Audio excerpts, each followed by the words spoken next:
What? She may not know whether or not I'm the one. That is her worry, not yours. You can at least give her a chance to blame you.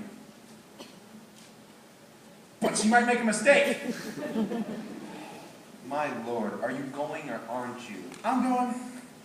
Don't leave until I found out. Will you? Oh, no, of course not. Go on. I'm going. How do you do? How do you do? Well, you see, what I'm, you see, well, you must understand.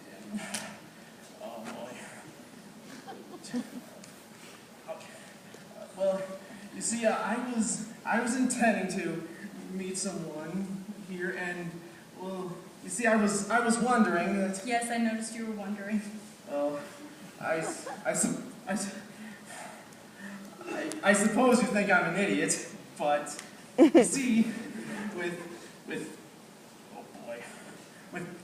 with both of us wearing red carnations and being here at the exact same spot at the same time, Yes, I observed you were both wearing red carnations. I think they are quite becoming.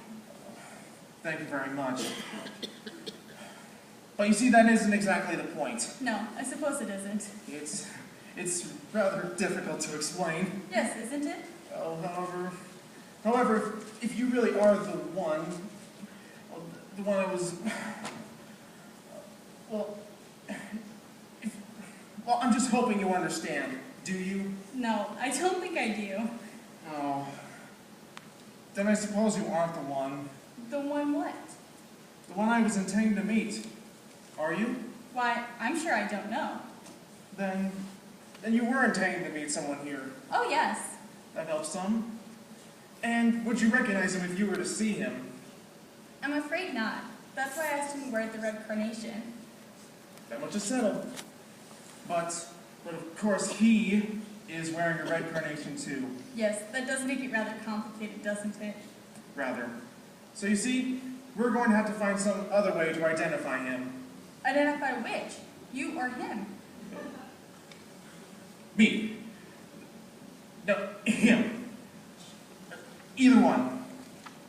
The one you were intending to meet. That's it. We must identify the one I was intending to meet. Can't you think of some way? I don't know. Oh, of course. Why didn't I think of that before? I could ask your name. Splendid! Then go ahead and ask. Well, then is your name Smith? Yes!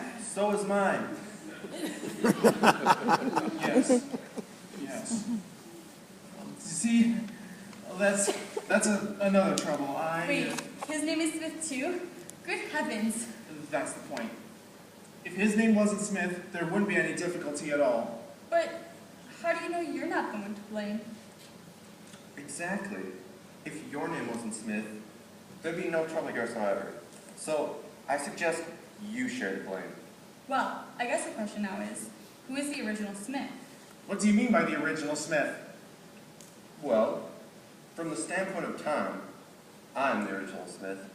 I carried the name long before you were born. Well, ridiculous! What has that got to do with any of this? The original Smith is obviously the one who had this appointment with this Miss. Miss? I'm sorry, but you never told me your name. No, I didn't, did I? It may seem a bit odd, but as a matter of fact, I don't think I told you anything. Perhaps it was he I talked with. Where? When? At the mass ball Friday night. Why, of course I'm the one you talked with. Wait, you were there too?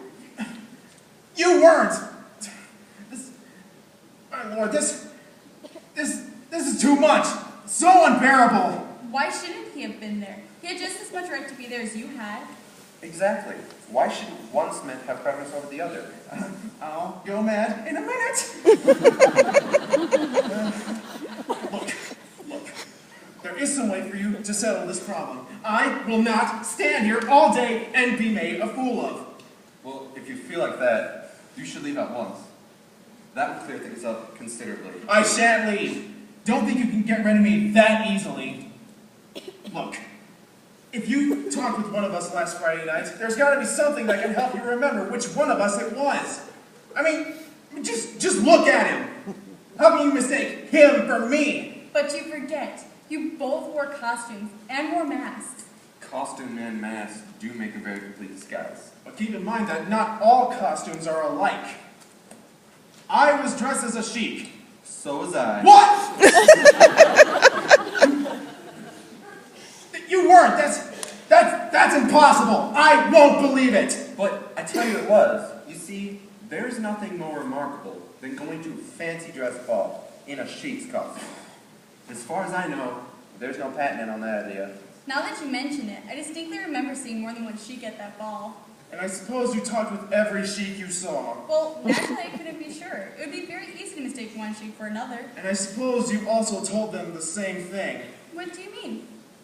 You told every sheik you saw at that masked ball to be here at this corner of the park at 4 o'clock and to wear a red carnation in his coat lapel. I didn't know such thing. The idea.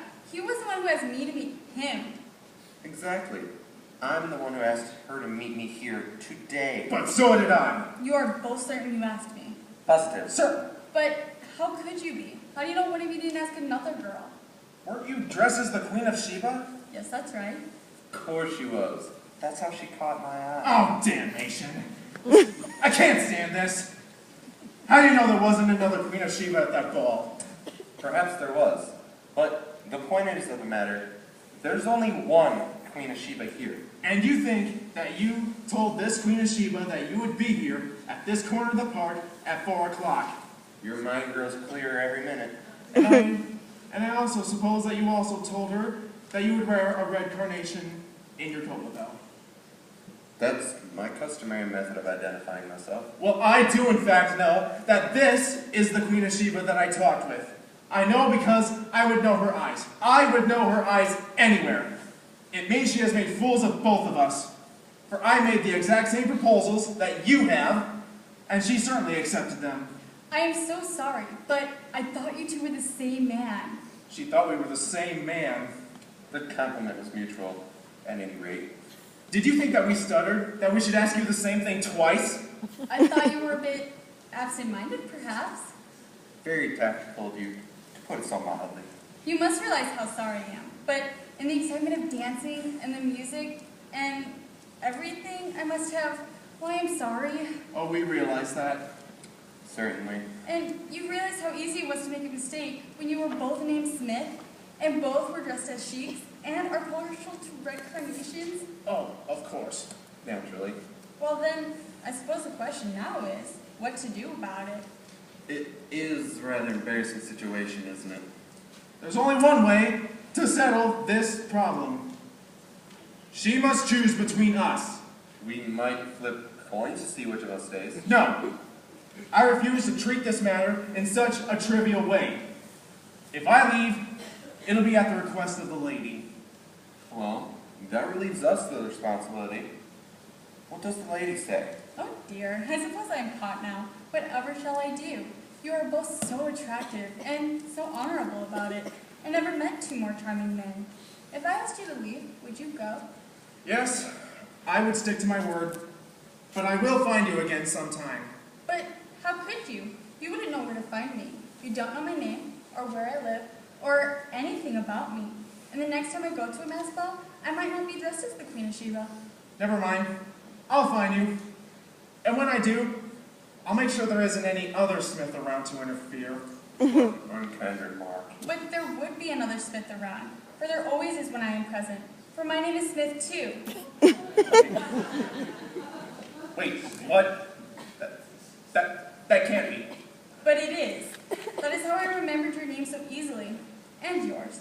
One can nearly almost remember their own name, even when it is attached to a stranger. All right, that's it. I'm done. I quit. I'm through. I have been wasting my time with a pair of lunatics. Goodbye, Mr. Smith. Miss Smith. Don't go. Please don't go. You mustn't desert us. Goodbye. Father, stop him.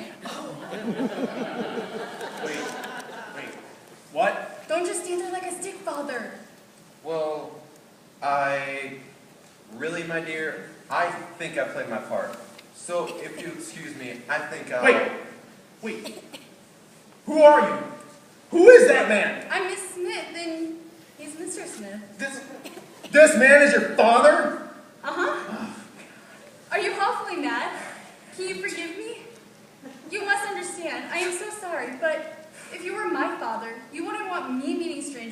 Mark alone, would you?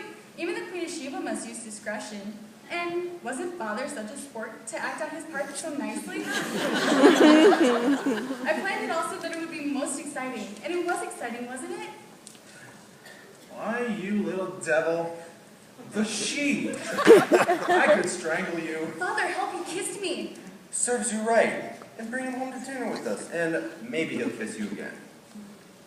Mr. Smith, will you accept an invitation to the Smith residence with Miss Smith and myself? Delighted, Mr. Smith. Miss Smith, will you take my arm? But see here, aren't you taking rather a chance? You don't know a thing about me. My boy, I know enough about you to write your biography. But how could you? Well, you see, I've known your father, J. Rodney Smith, for 20 years, and I've seen you out on the golf course with him many a time. And, you know, even if you hadn't, I'd still have known you. You're a dead ringer for your dad. How perfect it all is. Well, I'll be. Yes, well, I'll be late for dinner, and I want to get home in time to make the cocktails. So, Mr. Smith, I hope you drink. Well, certainly. All the Smiths do.